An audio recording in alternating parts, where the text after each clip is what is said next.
नमस्कार दोस्तों। South Korea के द्वारा एक इंपॉर्टेंट डिसीजन लिया गया है और बताया जा रहा है कि आयरन डोम टेक्नोलॉजी जो कि इजराइल के द्वारा यूज की जाती है, रिसेंटली आपने देखा होगा जो हमास के साथ फाइट चल रहा था, बड़ी मात्रा में इसका इस्तेमाल किया गया था। तो यहां पर साउथ कोरिया भी इसको डेवलप करने वाला है, जो कि बताया जा रहा है कि इजराइल से भी काफी पावरफुल होगा ये वाला आयरन डोम सिस्टम। और ये आप न्यूज देख सकते हो, South Korea to develop iron dome style defence system to counter north artillery. तो इसके बारे में हम जानेंगे डिटेल से कि इसका कारण क्या है, क्या नॉर्थ कोरिया ही इसका कारण है या फिर कई और कारण है, इसके अलावा इसका इंप्लीकेशन क्या होगा पूरे ईस्ट एशिया के जियोपॉलिटिक्स में, उन सभी चीजों को समझेंगे। काफी कुछ जानने को है, चलिए आगे बढ़ते हैं। अगर आप यूपीएससी की तैयारी कर रहे हैं तो इसके बारे में सभी जानकारी आपको हमारे डिस्क्रिप्शन में मिल जाएगी, वहां से आप हमारे ऐप को भी डाउनलोड कर सकते हैं। सबसे पहले हम देखेंगे कि एग्जैक्टली हुआ क्या, हम क्यों इसके बारे में डिस्कस कर रहे हैं। तो साउथ कोरिया का बहुत लंबे समय से प्लान चल रहा था कि इस तरह की टेक्नोलॉजी वो भी अपने बॉर्डर पर डिप्लॉय करे, क्योंकि अगर आप देखोगे साउथ कोरिया का जो ज्योग्राफी है, इसको आपको एग्जाम पॉइंट ऑफ व्यू से भी ध्यान में रखना है। जब भी हम बात करते हैं इस पूरे एरिया के अंदर, तो कई सारे सी आपको देखने को मिलते हैं, जैसे कि एक तो नीचे वाला साइड हो गया, ये हो गया साउथ चाइना सी, जहां पर साउथ ईस्ट एशियन कंट्रीज आते हैं। फिर उसके ऊपर आप जाओगे ताइवान के ऊपर, तो यहां पर ईस्ट चाइना सी है, जो शंघाई का पोर्ट है वो आपको यहीं पर देखने को मिलेगा। और इसके ऊपर आपको मिलेगा येलो सी। तो येलो सी आपको याद रखना है कि जो कोरियन पेनिनसुला है, साउथ कोरिया और जो चाइना है, उसके बीच में आपको देखने को मिलता है। और इसके राइट साइड में यहां पर सी ऑफ जापान है, मतलब जापान और कोरियन पेनिनसुला के बीच में सी ऑफ जापान है। तो यहां पर साउथ कोरिया को सबसे ज्यादा डर आपको पता ही है कि नॉर्थ कोरिया के साथ है। तो ये जो पूरा डिफेंस सिस्टम की हम बात कर रहे हैं आयरन डोम टेक्नोलॉजी की, वो basically south Korea north Korea से कोई भी अटैक हो उससे यहां पर बचने के लिए इसको डेवलप कर रहा है। और जून के महीने की बात है, साउथ कोरिया ने अनाउंस किया था कि $2.5 बिलियन रिसर्च ये नए सिस्टम में रिसर्च एंड डेवलपमेंट में किया जाएगा। अब ध्यान रखना है, इसको बनाना इतना आसान नहीं है, क्योंकि वहां पर बहुत सारे डिफिकल्टीज भी आ सकती हैं। इजराइल का जो सिस्टम है वो वहां के हिसाब से है, लेकिन साउथ कोरिया के लिए इसको डेवलप करना ये काफी ज्यादा मुश्किल आएगा, क्योंकि उसी प्रकार से सेम जो इजराइल यूज करता आ रहा है उससे काफी डिफरेंट होने वाला है। और ये इजराइल की मदद से किया जाएगा। और बताया जा रहा है कि इसमें लगते लगते करीब 2035 तक का टारगेट रखा गया है, जब इसको वहां पर डिप्लॉय कर देंगे। और नॉर्थ कोरिया की अगर आप बात करो, तो नॉर्थ कोरिया ने ऑलरेडी अपने बॉर्डर पर काफी बड़ी मात्रा में आर्टिलरी के पीसेस लगा रखे हैं। और बताया जा रहा है कि 240 मिलीमीटर रॉकेट लॉन्चर्स वहां पर लगाया हुआ है। अगर आप देखोगे साउथ कोरिया और नॉर्थ कोरिया को, तो नॉर्थ कोरिया ये आपका ऑफिशियल नेम है Democratic People's Republic of Korea, और नीचे है रिपब्लिक ऑफ कोरिया। तो नॉर्थ कोरिया ने क्या किया है यहां पर इस पूरे बॉर्डर पर, अब बॉर्डर को भी यूजुअली 38th पैरेलल बोलते हैं, लेकिन 38th पैरेलल का ये मतलब नहीं है कि जहां से ये पैरेलल गुजरता है वहीं से होगा आपका। बेसिकली बॉर्डर काफी डिफरेंट है, लेकिन ये यहां से क्रॉस करता है, इसीलिए 38th पैरेलल के नाम से भी इसको हम जानते हैं। तो नॉर्थ कोरिया ने यहां पर जितने भी मिसाइल्स डिप्लॉय किए हुए हैं, उसमें से बड़ी मात्रा में मिसाइल्स डायरेक्टली सियोल के ऊपर निशाना लगा रखा है। अब सियोल में आपको बता दूं, पूरे साउथ कोरिया में आधी आबादी तो यहीं पर रहती है एक्चुअली, तो सबसे बड़ा कंसंट्रेशन पॉपुलेशन का वहीं है। तो साउथ कोरिया को हमेशा से वहां पर डर लगा रहता है। और अगर आप 1953 के बाद से भी देखोगे, क्योंकि जो कोरियन वॉर है वो 1953 में रुका तो था, कोई एग्रीमेंट नहीं हुआ है। अभी भी अगर आप देखेंगे तो दोनों देश के बीच में वॉर ही है, वॉर जैसा सिचुएशन है, क्योंकि अभी तक कोई एग्रीमेंट नहीं हुआ है जिसकी वजह से वॉर को रोका हुआ हो। इट वॉज जस्ट कि 1953 में वो हॉल्ट हो गया था। उसके बाद से दोनों देश यहां पर हैवी डिप्लॉयमेंट करने की कोशिश करते हैं बॉर्डर एरियाज पर। और जहां तक आयरन डोम का सवाल है, आई एम श्योर कि अभी तक आप सबको पता होगा, कई वीडियोस मैंने खुद बनाए हैं इससे रिलेटेड। ये बेसिकली क्या करता है, फॉर एग्जांपल ये गाजा पट्टी है, जैसे इजराइल के अंदर ये वर्क करता है और ये इजराइल है, तो गाजा पट्टी की तरफ से जो भी रॉकेट लॉन्च किए जाते हैं, वो रॉकेट यहां पर इजराइल के डेंस एरिया में ना गिरे, किसी को नुकसान ना हो, इसके लिए यहां पर रडार सिस्टम लगातार तैनात रहता है, जो ट्रैक करता रहता है इन सभी मिसाइल्स को। और जैसे इंटरसेप्ट करता है, तो यहां पर आयरन डोम की टेक्नोलॉजी की मदद से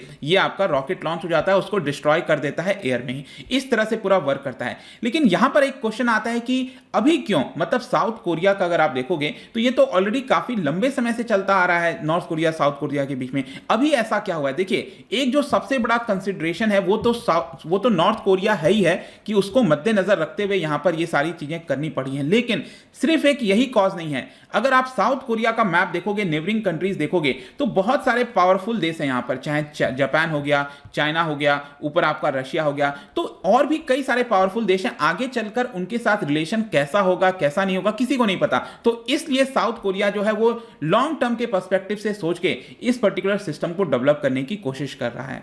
और इसके अलावा यहां पर साउथ कोरिया का जो पूरा कंसंट्रेशन रहा है मिलिट्री पोस्चर को लेकर, वो ऑब्वियसली बात है नॉर्थ कोरिया सेंट्रिक रहा है और अपने मिलिट्री कैपेबिलिटीज को लगातार बढ़ाने की कोशिश कर रहा है। और ये जो आयरन डोम वाला सिस्टम है, ये भी काफी लंबे समय से साउथ कोरिया के रडार में था कि उसको भी बनाएगा। इसी की वजह से अब जाकर फाइनली इसको डिसाइड किया गया है। लेकिन ये जो टेक्नोलॉजी है, ध्यान रखिएगा, साउथ कोरिया खुद नहीं बना सकता, ये इजराइल की मदद लेनी पड़ेगी। तो इजराइल और साउथ कोरिया का अगर आप डिफेंस टाइज देखोगे, पिछले 10 वर्षों से काफी तेजी से बढ़ता जा रहा है। 2009 में सबसे पहले साउथ कोरिया ने यहां पर जो इजराइल का एक बहुत ही बेहतरीन रडार सिस्टम है, डिफेंस रडार सिस्टम है, ग्रीन पाइन ब्लॉक बी, इसको यहां पर परचेज किया था।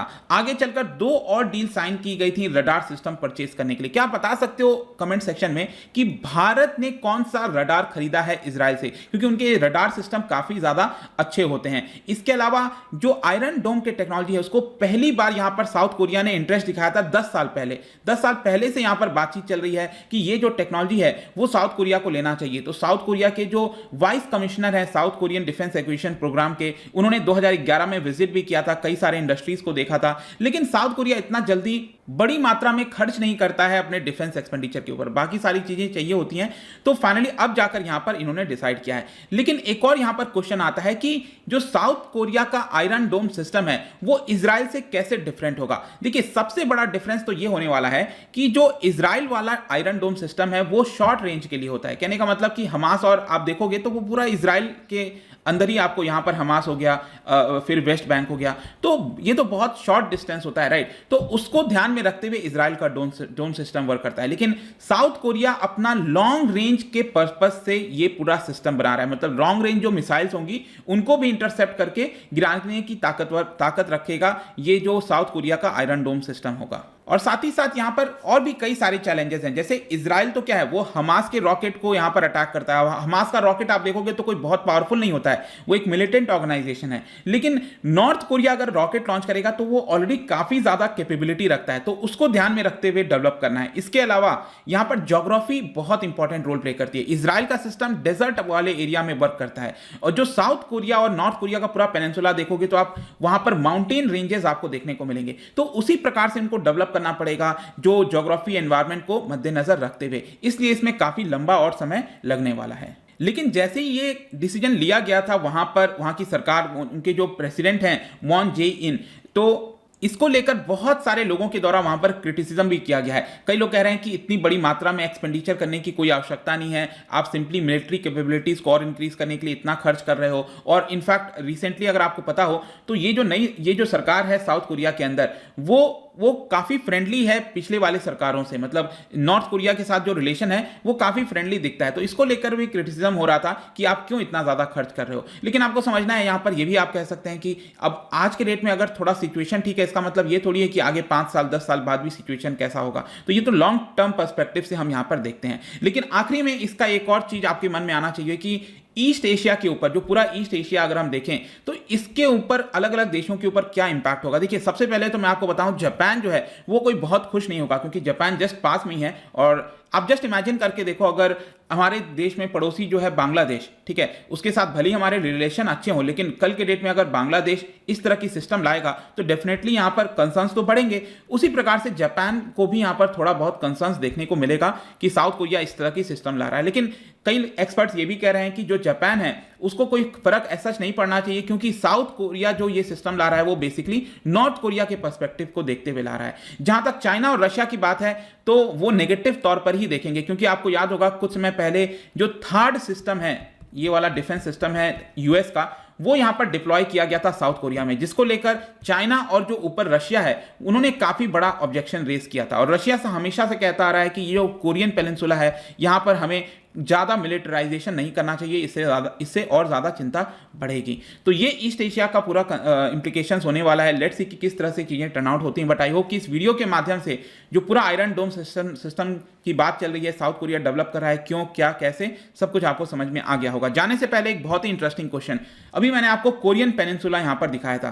कोरियन पेनिनसुला क्या आप बता सकते हो वर्ल्ड वॉर 2 के पहले यहां पर किस देश के अंडर आता था, ये कौन इसको रूल करता था? इसका जो राइट आंसर है आपको पता ही है, मेरे इंस्टाग्राम पर तो मिलेगा ही, वहां पर अगर आप नहीं हो कोई बात नहीं, टेलीग्राम से भी ले सकते हैं इसका सही उत्तर। मैं कई सारे एमसीक्यूज यहां पर डालता रहता हूं स्टोरीज के फॉर्म में, आप जाकर प्ले कर सकते हो। बाकी अगर आपको इसका पीडीएफ चाहिए तो टेलीग्राम पर आइए, अलग अलग सोशल मीडिया पर भी आप उनसे जुड़ सकते हैं। और अगर आप यूपीएससी की तैयारी कर रहे हैं, किसी भी स्टेट एग्जाम की प्रिपरेशन कर रहे हैं, आप हमारे ऐप पर जाइए, बहुत ही अफोर्डेबल रेट्स पे सारी चीजें आपको वहां पर मिल जाएंगी। आई होप कि ये वीडियो आपको पसंद आया होगा। मिलता हूं आपसे next time, till then thank you very much, see you soon.